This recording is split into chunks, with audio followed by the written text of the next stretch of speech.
కానీ ఈ పవిత్ర క్షేత్రంలోకి అడుగు పెట్టగానే వారికి స్వామివారి దివ్య రూపం కన్నా ముందే ఏం కనిపిస్తుంది? ముందు మా సుందరమైన మొహాలు చూసి తరువాత స్వామివారి దర్శనం. అదే ఒక మసీదు ముందరికి వెళ్ళి ఇలా కట్టమనండి.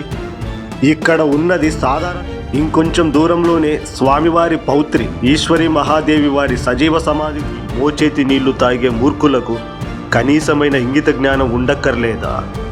ఈ క్షేత్రానికి ఇది స్వామివారి సజీవ సమాధి. ఇక్కడ ఫ్లెక్సీలు కట్టొద్దు. భక్తుల దృష్టిని మనం ఇంతటి పబ్లిసిటీ పిచ్చి దౌర్భాగ్యం కాకపోతే మరేమిటి? ఏ పార్టీ అయితేనేం, ఎమ్మెల్యే అయితేనేం, మాజీ అయితేనేం,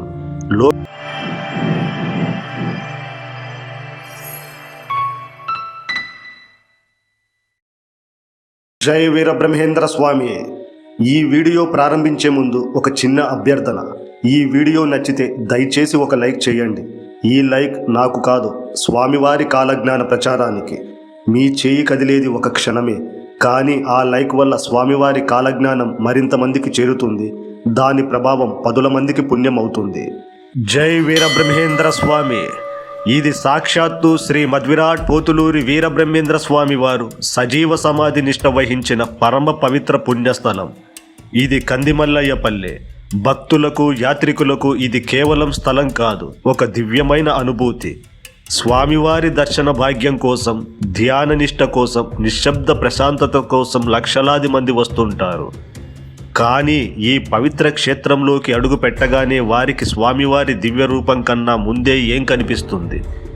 మా ముఖాలు చూడండి అని అరుస్తున్నట్లుగా ఉండే ఆ రాజకీయ పార్టీ ఫ్లెక్సీలు. అక్కడికి వచ్చిన ప్రతి భక్తుడికి ఈ మూర్ఖపు నాయకులు చెప్పదలుచుకున్న సందేశం ఏమిటి? ముందు మా సుందరమైన మొహాలు చూసి తరువాత స్వామివారి దర్శనానికి వెళ్ళండి అనా?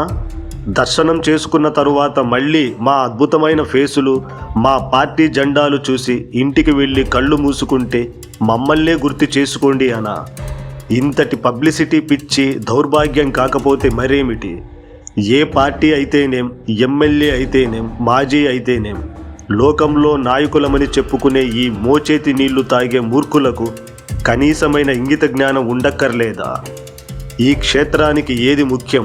భక్తుల భక్తిభావమా లేక మీ అహంకారపు ఆర్భాటమా? ఇది రాజకీయ పార్టీ ఆఫీసా? కాదు. ఈ నాయకుల్లో ఒక్కరైనా సరే తిరుమల వంటి ఇతర పవిత్ర క్షేత్రాలలో ఇలాగే బ్యానర్లు కట్టే ధైర్యం చేస్తారా? అదే ఒక మసీదు ముందరికి వెళ్ళి ఇలా కట్టమనండి. ఇక్కడ ఉన్నది సాధారణమైన దేవాలయం కాదు, ఇది వీరబ్రహ్మేంద్ర స్వామి వారి సజీవ సమాధి క్షేత్రం. ఇంకొంచెం దూరంలోనే స్వామివారి పౌత్రి ఈశ్వరి మహాదేవి వారి సజీవ సమాధి ఉంది. ఇంతటి మహిమాన్వితమైన క్షేత్రంలో ఇలాంటి సిగ్గుమాలిన పనులు చేయడానికి కనీసమైన బుద్ధి లేదా ఈ నీచ నాయకులకు? క్రింది స్థాయిలో నాయకులమని చెప్పుకునే మూర్ఖులకు తెలివి లేదు సరే, మరి బాధ్యతగా ప్రజాప్రతినిధిగా ఎన్నికైన వ్యక్తి అయినా సరే, అరే బాబు, ఇది స్వామివారి సజీవ సమాధి, ఇక్కడ ఫ్లెక్సీలు కట్టొద్దు, భక్తుల దృష్టిని మన వైపు మరల్చే ప్రయత్నం చేయొద్దు అని చెప్పాలి కదా. కానీ చెప్పరు. ఎందుకంటే వాళ్ళకు కావాల్సింది పబ్లిసిటీ, పవిత్రత కాదు. సరే, ఈ తెలివి తక్కువ మూర్ఖులకు లేదు అనుకుందాం. మరి ఆ ఊరి ప్రజలు, ఆ భక్తులు, వీరంతా ఎక్కడున్నారు? ఎందుకు ప్రశ్నించరు? మీ ముఖాలు చూసి వెళ్ళాలా? ఇదేమన్నా రాజకీయం ఆఫీసా అని ఎందుకు నిలదీయరు? ఇంత దౌర్భాగ్యం ఎందుకు?